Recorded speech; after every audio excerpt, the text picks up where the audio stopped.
That's right. You'll hear my voice staying live. There'll be a few minutes ago.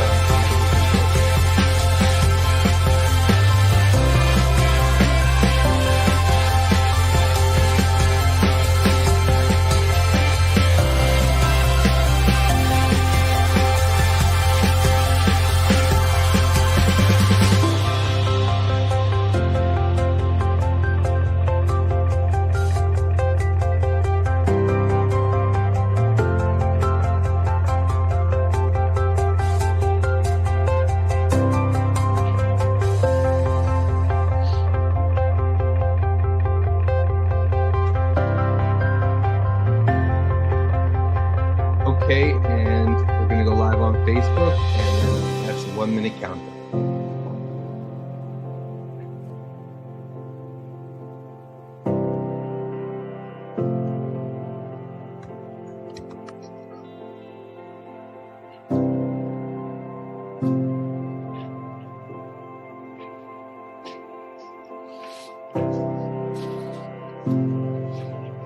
Okay, that's 45 seconds.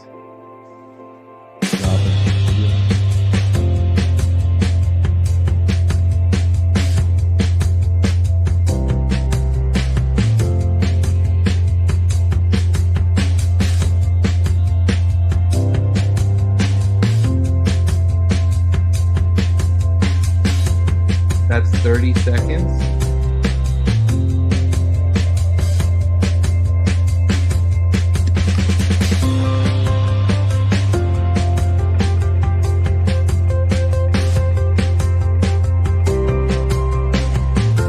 And 15 seconds, all yours, Ethan. 10, 9, 8, 7, 6, 5, 4, 3, 2, 1. Hello, everybody. My name is Peter Ambler, the Executive Director and Co-Founder of the Gun Violence Prevention Organization, Giffords. I am so thrilled to welcome you today to the 11th stop on Gabby Giffords' virtual Road to Universal Background Checks tour. We'd normally be coming at you in a beat up old bus with Gabby's picture pasted on the side, but here we are in the midst of this pandemic, coming to you talking about a really important issue, the gun violence prevention epidemic in this country, solutions to it like universal background checks, and coming to you virtually into your homes. Before we get to our sort of featured guests, have some exciting news. Today, Giffords PAC is really excited to release some new polling looking into the Texas Senate race and the state of play on this gun safety issue in the Lone Star State. Some very important numbers. Let's see. We're looking at nearly 80% of Texans who support universal background checks, our number one policy priority. And looking even further down, we see that Trump supporters, people who say in the poll that they support Donald Trump or voted for him rather in 2016, support universal background checks at a 66% level. So that's exciting, showing a really vast bipartisan support for this policy. And perhaps most exciting, we show the race in a dead heat. It's a toss-up between our guest and endorsed Senate candidate, MJ Hegar, and her opponent, gun lobby-supported current Republican Texas Senator John CORNYN. We're 60 days out today from the election. Looking at the counter, it seems we're now nearly up to 100,000 people tuned in to this really important town hall discussion on gun safety focused on passing universal background checks into law, which I'm very excited to say brings this total tour and its 11 stops to 1.5 million Americans from across the country in our audience. So it's an exciting moment for us. Obviously, this has always been an issue that brings so many Americans together. but I'm really humbled that at this time when so many things distracting us and pulling us apart, that Americans remain focused on gun safety as a critical issue. So I want to right now bring MJ Hegar into the conversation. And I will just say that I'm sure Pastor Grady will agree with me here, but as a native El Pasoan, I'm a little disappointed that the western part of the state gets cut off in your Zoom backdrop there, MJ. There we go. Oh, no, There's not enough room in anybody's Zoom room for the entire state, Peter. That is true. You got me there. I left myself open for that. I'll tell you, my favorite part is the countdown clock. That's what makes me get back to work. Oh. Anytime I'm incentivized to take a break, I look at the clock and I'm like, nope, back to work. I love that. You're just such an exceptional candidate. You've really taken the state by storm again. You had the courage and the conviction to stand up and say, when so much is on the line in this country and in the state of Texas, whether we're talking about gun safety or other sort of fundamental challenges, facing us as a country, and facing Texans across the state. You said, you raised your hand. You said, I'm going to put myself on the ballot. I'm going to run. I'm going to do the hard work. You are a decorated combat veteran. You are a mother. You are a gun owner and a survivor of gun violence. I thank you for being with us today and invite you to just share a little bit more about yourself with the folks tuned in today and why you decided to run. Thank you so much, Peter. And yes, I am a mom of small kids, and I cannot promise that they will not be making a cameo appearance because I can hear that they're yelling at each other. So they're about to come and tattle to me and tell me who started it or who hit who first. So,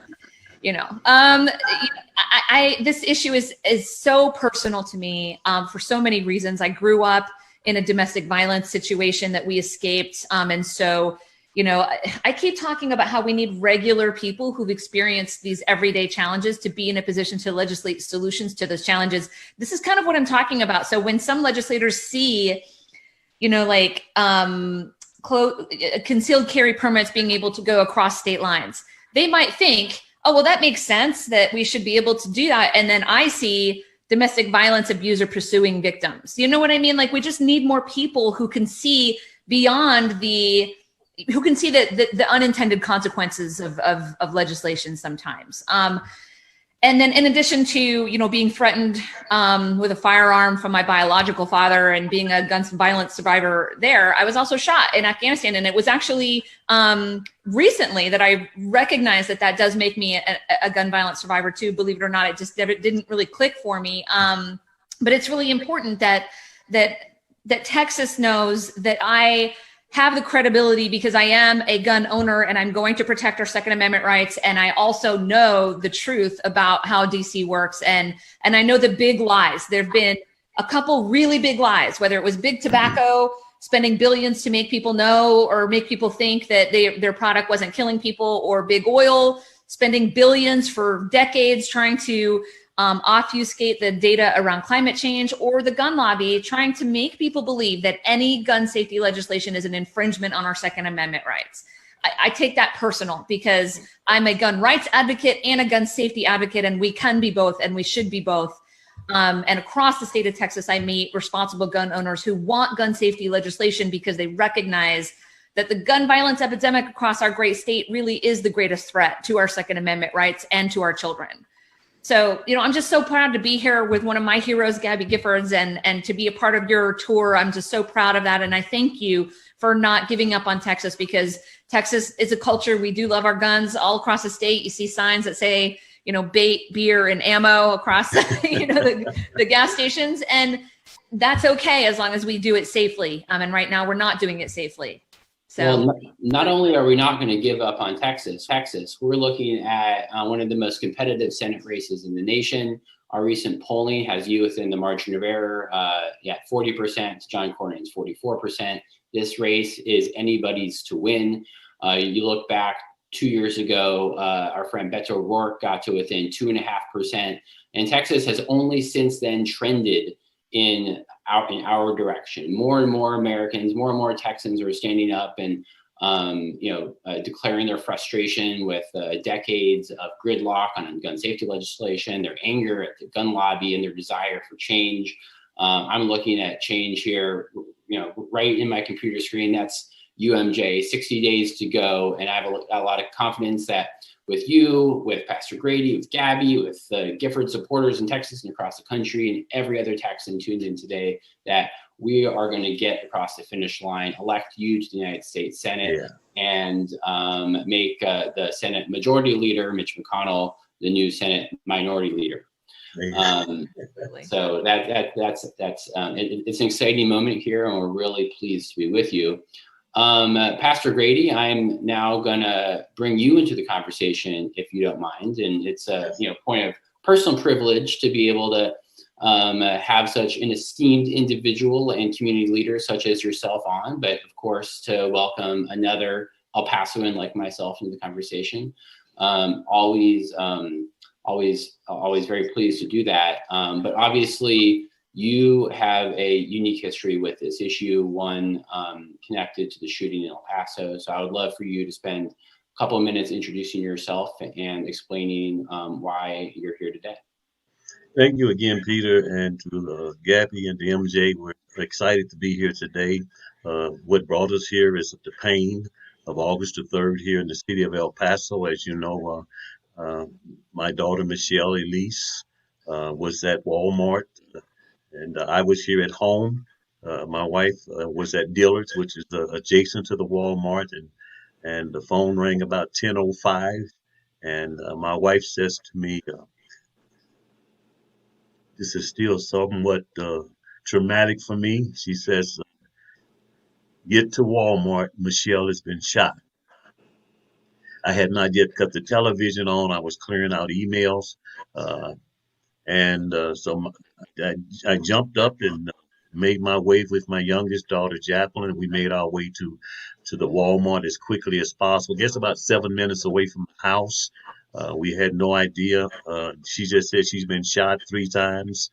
Get to Walmart, and when we got to the entrance, the police had just blocked it off, so I had to go around and try to sneak in through the back. And I saw police and sirens, ambulances had not yet arrived to the Walmart area. I finally found an entranceway because Walmart sort of sits down in a ditch, and so I found a way over the fence in the back. I tried to climb over it. The police stopped me and told me I could not. And I said, well, my daughter's been shot. And they said, yeah, but we have not identified the shooter. My wife had made her way from Dillard's. Michelle had the presence of mind because when she was shot, she had just given a donation to the soccer team for some water. She was putting the change back into her purse, and when she turned around, the gunman was already right in front of her. And so she starts running to the right, and he shoots her immediately, and she keeps going. He shoots her again, and she keeps going, and he shoots her a 3rd time, which shattered her left hip, and she fell. And she fell, her purse spilled all over the place, and she had the presence of mind to get to her phone. And even he came up on her to shoot her a 4th time, and so she played dead. That's really but the grace of God that saved her life. She had the presence of mind to get to the phone. She called her mother really to say goodbye to her mom, and my wife, Genevieve, said, no, you're not going to say goodbye. I'm going to get to you. She gets from Dillard's and she runs to the site. I'm still trying to get in. She had already made her way to Michelle. I made my way as close as I could get to the Walmart. They still wouldn't let me go into the facility. So I'm panicking.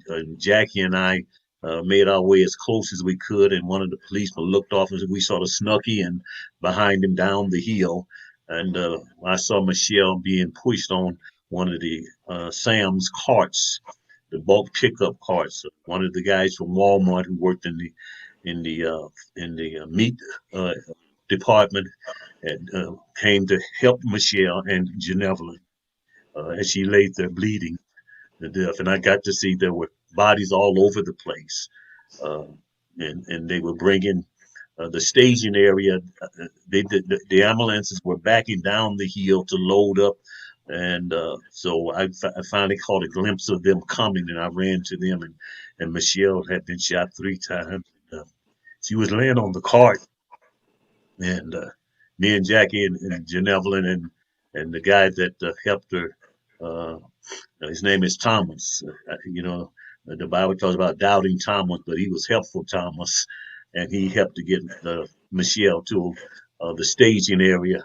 And then we had to fight to get her on there because of this concept of systemic racism that exists all over the world, and prioritizing who goes first and what's on second, and I don't know who's on third. And the guy said, "Well, she's not important now." One of the EMTs, and I kind of went off, and my wife went off and said, "Oh yeah, she's very important." And so we finally got her loaded up to one of the ambulances, and then they took off and took her to really the best trauma center in Texas, UMC. They were going to take her to Vista del Sol, and the Lord said, "No, take her to UMC," and we're grateful for that. But it was traumatic in a lot of ways. This shooter that came into our city uh, drove from, I believe, Allen, Texas, and made his way here because of the hateful rhetoric that he heard spewed from the highest levels of leadership in our nation. And he thought he was coming to kill Mexicans, whatever that meant, because of the border situation and venom that spilled out of the mouth of the President of the United States about the Mexicans and rapists and murderers and drug dealers. But El Paso had already had the distinction of being one of the safest cities of its size for the past 10 years. During the years and time when John Cook was in office, that was the distinction that we enjoyed. And all of a sudden, hatred, fueled by this fear that is not only dealing with gun violence and proper gun legislation, but the fear of disenfranchisement that Anglos felt and still feel because of people of color, people of low means, taking away whatever it is they think their privileges and rights are. So it touched us in a traumatic way. Michelle I think she had about 15 surgeries to go through. And when we finally made it to the hospital, she was almost deceased because of her wounds. And again, favor was shown unto us because of the excellent professionalism at University Medical Center. But we often think about, I talk to Michelle now just about every day. She's still recuperating the psychological, the emotional trauma, and some of the scars, because the bullets did some terrible damage to her body internally and externally. And so we're still dealing with that. I am her pastor and her father, so I hold a unique place in the heart of not only her. I am involved in the crime survivors safety and justice here in El Paso, as well as the uh, El Paso Accountability Task Force for Civil Rights, and advocate for that. And all of it stems from what's happening in our nation and what continues to happen with guns. People no longer communicate; they communicate in their anger, and so that's where we are now. We're still dealing with it, and we're grateful to have this kind of a forum to speak truth to power. And people often say, guns don't kill people; people kill people.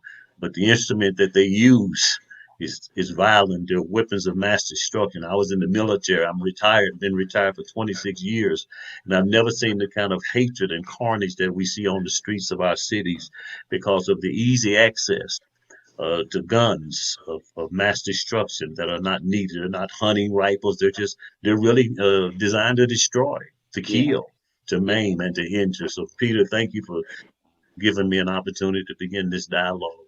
Absolutely. I mean, I remember that day, as clearly as I possibly could. But I can only imagine what it felt like to get that call, the phone call that every parent dreads, and frankly, that in this country, every parent has to think about.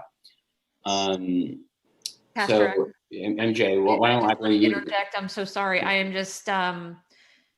I'm so sorry that you went through that, and of every parent listening to that is imagining that happening to their own kids. And you and I were in the military, and part of the reason that we served was to keep this kind of violence off our shores. I was told, go to Afghanistan, risk your life to keep the war off our shores. Yes. And we've been betrayed. Yes. And it's why I'm running for this office. And John Cornyn, within a couple of weeks, cashed a check from the gun lobby after this massacre.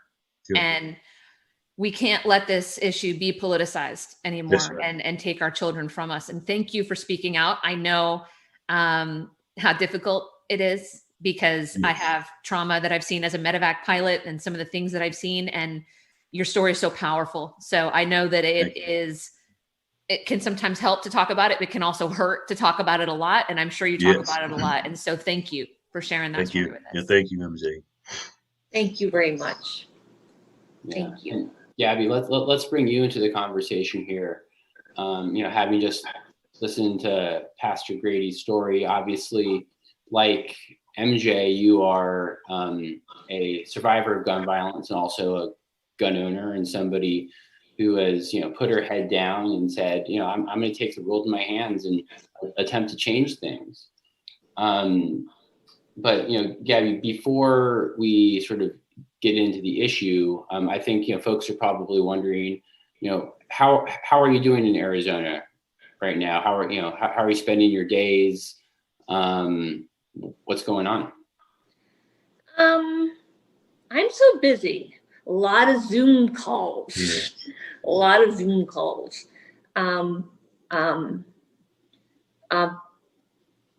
Yoga twice a week, French horn, Spanish lesson, riding my bike,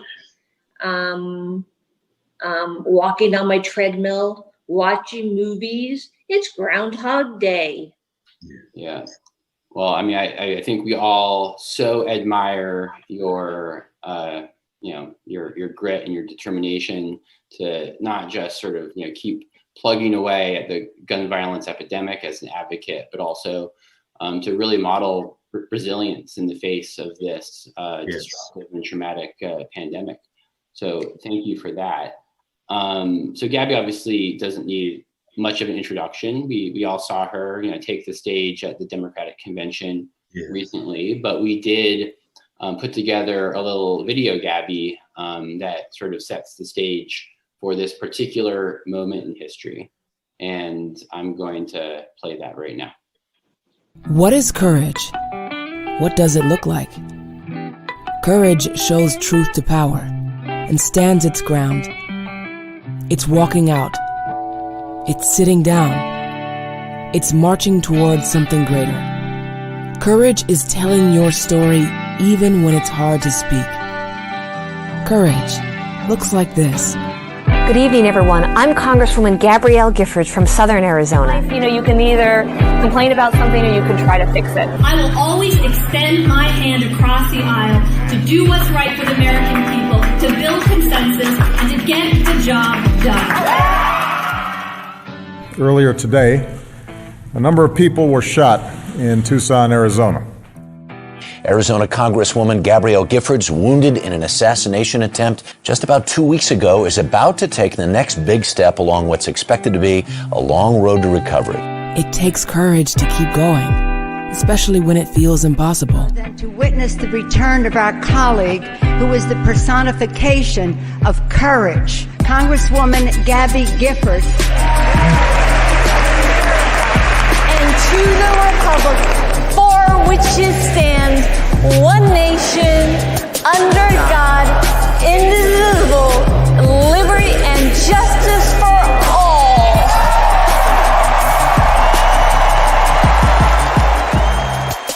It's standing up and finding your voice again. Courage is speaking out. Courage is saying, we can do better. And knowing no problem is too big to fix.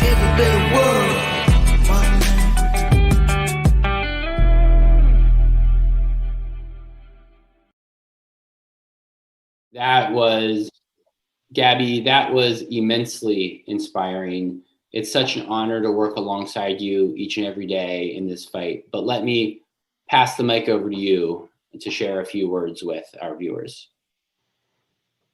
I've known the darkest of days. days of pain and uncertain recovery. But confronted by despair, I've summoned hope. Confronted by paralysis and aphasia, I responded with grit and determination. I put one foot in front of the other. I found one word and then I found another. My recovery is a daily fight, but fighting makes me stronger. Words once came easily. Today I struggle to speak, but I've not lost my voice. America needs all of us to speak out, even when you have to fight to find the words. I'm also in a second fight, the fight to stop gun violence. It's also a fight forged by tragedy and pain, a fight that can change lives. We are at a crossroads. We can let the shooting continue, or we can act. We can protect our families, our future. We can vote. We can be on the right side of history. Please join us in this fight. Vote, vote, vote. Thank you very much. Gabby, thank you very much. That was such a hope-filled speech that you just gave. Gives me so much hope, and I have to say that these are some dark times. We're confronted by unprecedented challenges as a country. It is so easy to despair, but not only are you a source of hope, this event is a source of hope, because what this event represents is the possibility for change. And while things might seem very, very difficult right now, we do know that Election Day is just 60 days away.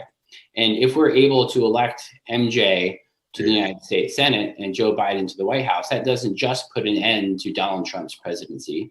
That doesn't just put an end to Mitch McConnell's stewardship of a Senate Republican majority. It puts Gabby, you and MJ, you into the Rose Garden of the White House, standing next to President Biden, signing legislation like universal background checks into law, which is going to have a meaningful, life-saving impact on Americans, saving thousands of people's lives every year. But MJ, there's a lot of work to do before we get to that point. And all elections are fundamentally, at the end of the day, about choices. You are up against John Cornyn, as you said. He's taken thousands and thousands from the gun lobby. But recently, he tried to sort of moderate or fool voters into thinking he had taken some sort of meaningful action on gun safety. Can you set the stage and then correct the record for everybody that's watching? Yeah, sure. Thanks, Peter. He has taken thousands is an understatement. He's taken over 270,000 from the gun lobby. And it's not just about the gun trafficking that we send south of our border causes the violence that causes the humanitarian crisis that fills the private detention centers, and he takes money from them too.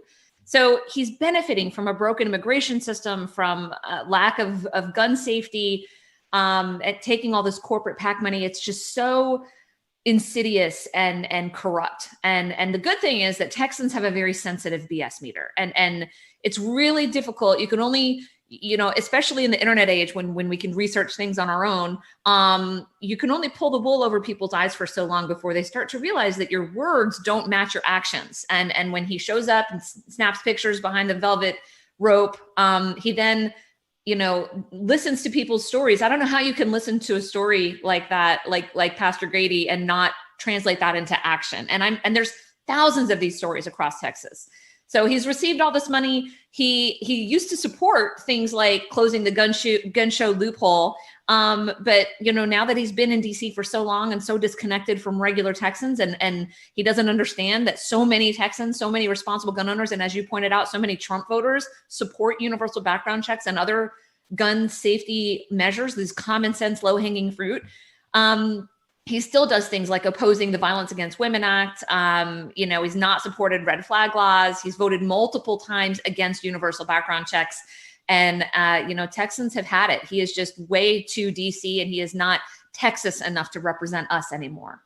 He's definitely not Texas enough, but I think what you said is clear. $270,000 buys a lot of influence in Washington D.C. That's a lot of money for an ordinary Texas family, and to imagine that he's pocketed those hundreds of thousands of dollars and done the bidding of the donors who gave it to him, all the while ignoring even people in his own political base, the 66% of 2016 Trump voters who support universal background checks. And that's just the money that went directly to him. I mean, the gun lobby just recently dropped $100,000 in attack ads against me to help him, because they want their lackey to stay right where he is, protecting their profit margins at the expense of hardworking Texas families. You know, they know that I'm not going to play ball, and I don't take corporate PAC money, and that I'm a common sense gun safety advocate. But the good news is, before, I know we're a little bit behind schedule, but I just want to say, for those of you feeling weighed down, I feel weighed down right now. I'm trying not to be overwhelmed with the gravity of the moment, of how important this election is and how important that we get actual background check legislation enacted. There are very powerful people trying to stop us, but there are more of us than there are of them. And if we realize that, it's over for them. When we realize that and we stand together, we can make real change. And I'm so excited to be a part of this. So please walk away from this, translating that weight in your chest into action. Take any action, donate, volunteer, vote, run for office, whatever that is, just do something with it. I love that. And we'll be talking about that at the end of this town hall. But if y'all are looking for something to do on your keyboards, go to MJ's website right now and kick her a quick $20, and then we'll do $20 more at the end of the show. Pastor Grady, let me move it over to you. MJ is obviously a combat veteran. Gabby was a proud Navy spouse during her tenure in Congress. And Pastor, you served as a military chaplain for many, many years. Can you talk a little bit about how your service as a military chaplain informs your advocacy for stronger gun laws? Well, it was that service. Thank you. That service in the military. I was all over Europe and plus the continental United States. And of course, we had to be trained. Chaplains were not allowed to carry weapons, so we required on chaplains' assistance. We had to be trained in the defense of our country, And so when I returned back to the United States and saw how easy it was to access weapons of mass destruction in our streets, and how easy it was to buy guns in our major cities, that anyone with $20 or $50, depending on what you're trying to purchase, had access to these weapons without training, without any sort of discipline. One of the things that I appreciated about the military is it taught us discipline. There's also a biblical precept that comes from the word disciple, to be disciplined in how we meet out and live out our lives in a way to be our brother's keeper. And what I experienced in the military, once I retired in New Jersey. Of course, that's across the street from New York. So gun violence was like the norm. I'm from St. Louis, so in St. Louis and Chicago, gun violence every weekend, it was like a contest to see how many people could be killed in our cities, on our streets, in our communities. But these weapons, with many times, were brought into our communities with any lack of accountability or responsibility for those who sold those weapons to people who really had no training, no discipline, who fought over turf issues that they could never own the turf. So my military training sort of allowed me to sort of speak truth to power. And when I go into those communities and I talk to the civil leaders and the civil activists, how do we infiltrate communities in a way that says to individuals who not only have the guns or have what they call the power, that's not real power. That's really power that deals in fear and misinformation and turf issues that really are never resolved. And so I believe that I was trained in a way that sort of catapulted me in advocacy. I've been preaching for 53 years. So I started preaching a long time ago when I was 12 years old. And so what I've learned through the preaching of the gospel and impacting lives is that lives must be changed from a personal, compassionate, empathetic perspective.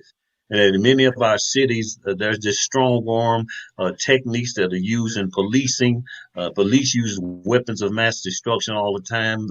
We're working here in El Paso to talk about common sense policing, reimagining policing, common sense gun legislation, because we're right here on the border. So access again, but access is always fueled by something in the heart. My concept about what really is going to give us the upper hand, and I'm so happy that MJ is involved in trying to tackle this great issue along with Gabby and with our team, because we have to infiltrate our communities and cities with reality. And the reality is that together we can conquer anything. There's a lot of apathy in our cities about voting. And again, right now in this season that we live, the president is trying to mess with our mail-in voting and all of the other rights and privileges that were afforded to us. And people are angry and they're frustrated. But I say to them, as Gabby said, get out and vote. You know, put your mask on, put your gloves on, get your hand sanitizer, but make your way, register to vote, fill out the 2020 census. Don't be a coward. Amen. We're stronger when we work together. I feel like we can conquer anything too. Yes. I feel stronger with the three of you together. So Gabby, let me turn it over to you. What we see here are three people who have fundamentally turned their grief into action. Gabby, we're closing in on 10 years since you were shot in Tucson, Arizona. And the 9 years since then, you've been really, really busy. You've started and led a movement of millions of Americans at Giffords, 2 million supporters in support of gun safety legislation. So I'm wondering, what have you learned from your experiences over the past 9 years?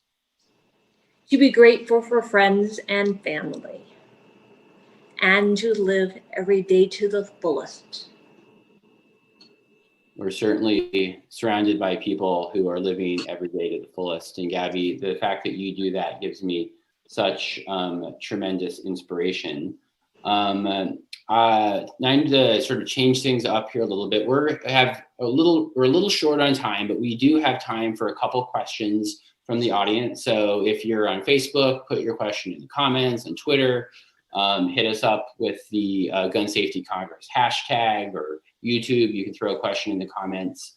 But right now I'm going to play a video that encapsulates this movement to pass universal background checks and features a leader who is very special to many of us.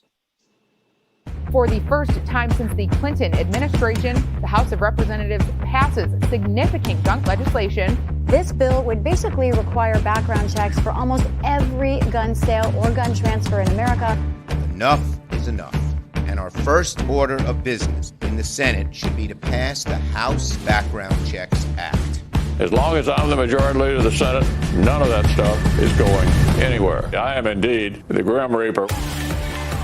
Over 90% of Americans support expanding background checks. By closing these loopholes, we will make our communities safer. We have a mission. We have an obligation. It is the right thing to do to save lives. The Senate is a firewall for the NRA. And change must come to Washington. There are now more activists on the side of gun safety than on the side of the NRA. Now is the time to come together. Be courageous. The nation's counting on you.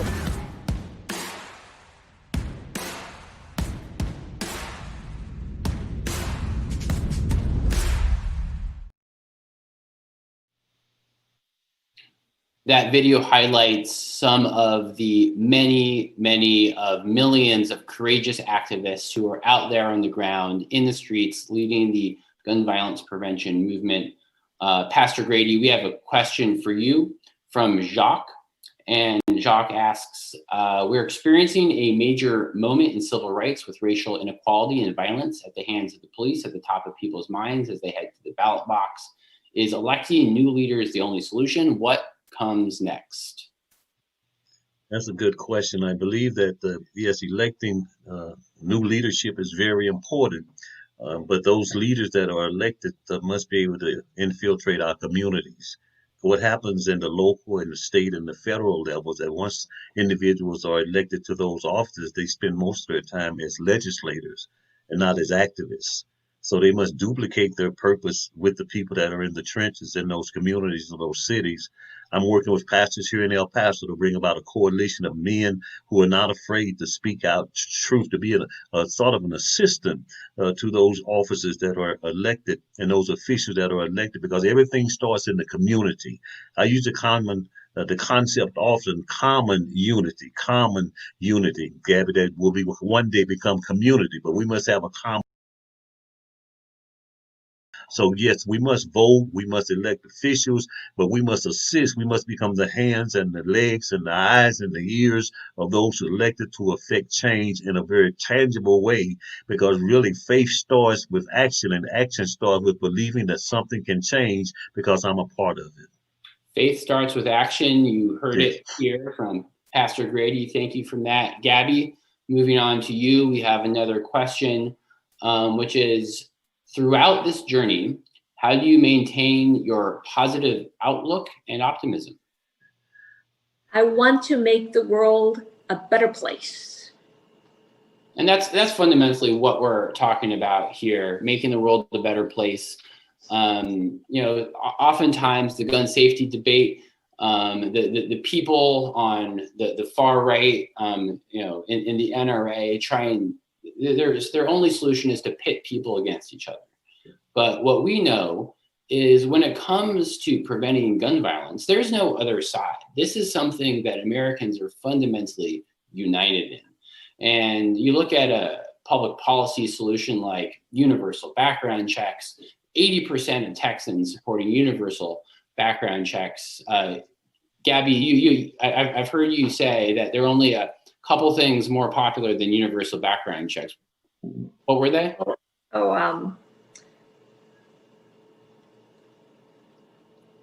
Ice cream and money, free money. Yeah.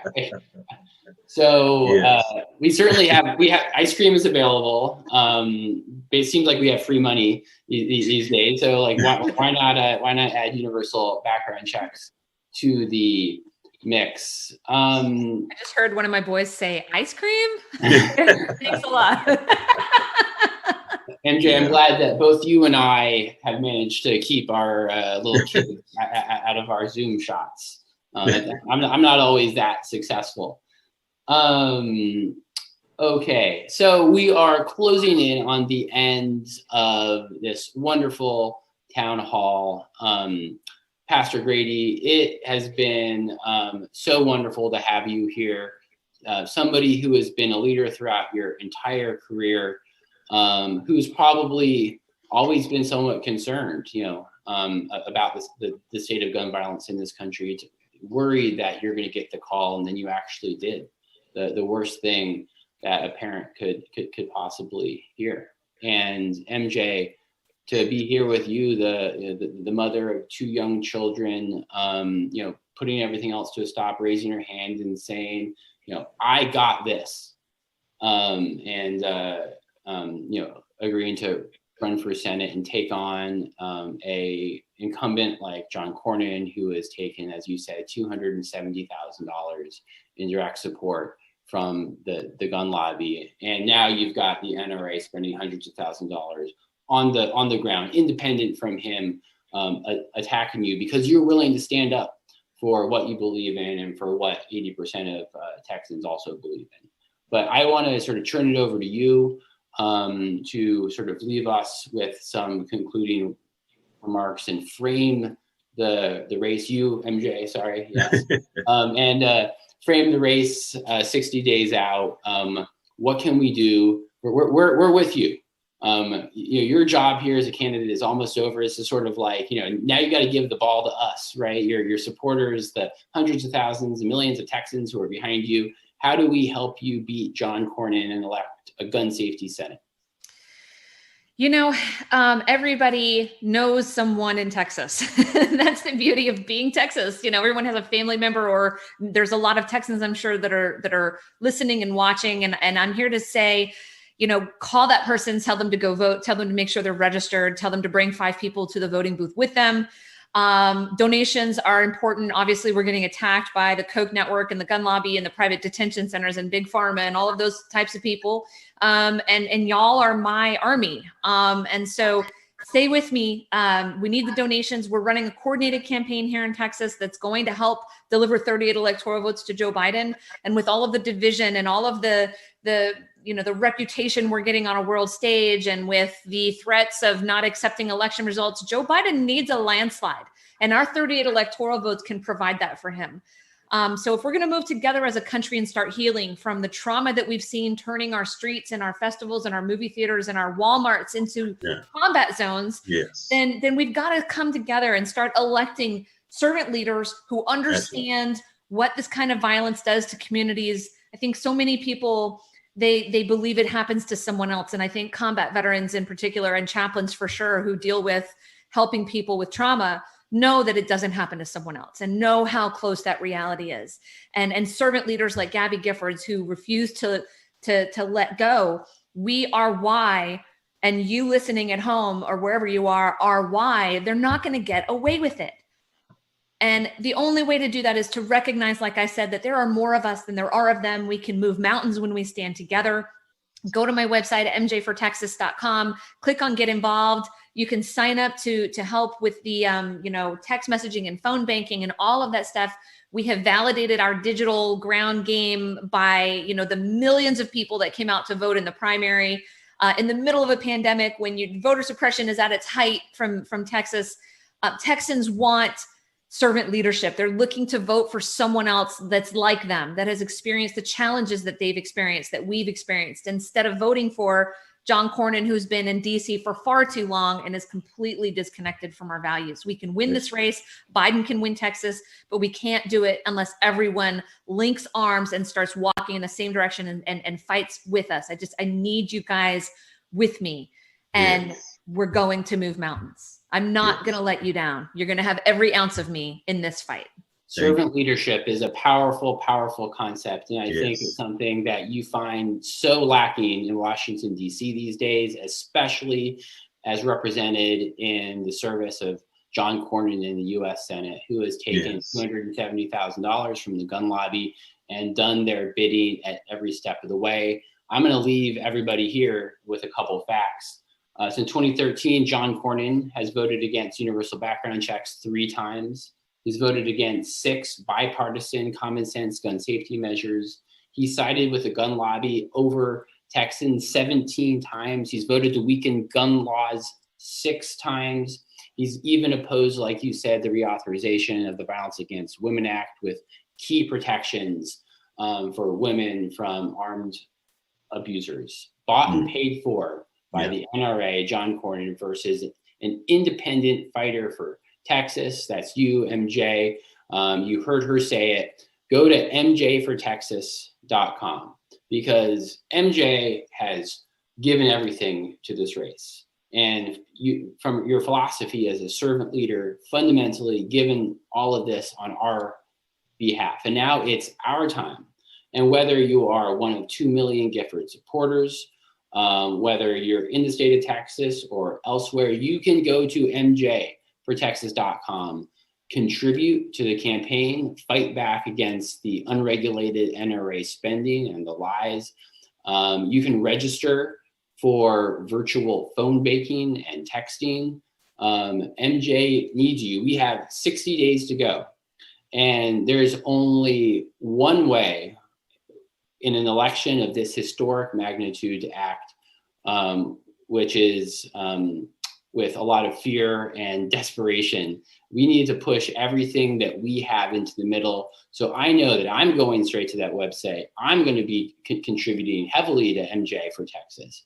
I'm going to be signing up to text and to call. And I know all of my family in Texas and El Paso. Hello, everybody. Hey. Hi, Mom. They're going to be contributing and volunteering as well. So 5 weeks till early vote starts. 5 weeks. That's right. 5 weeks. Let's do this, guys. So do it for the survivors. Do it for everybody in Texas and elsewhere who's invested in a safer state, in a safer country. Thank you all very much, and look forward to seeing you on the next stop of the Road to Universal Background Checks tour. Thank you so much. Thank you. Thanks, Gabby. Thank you. Thank you for joining us. Thank you, MJ. Bye, Thank you so much, Gabby. Peter, thank you. Thank you so much.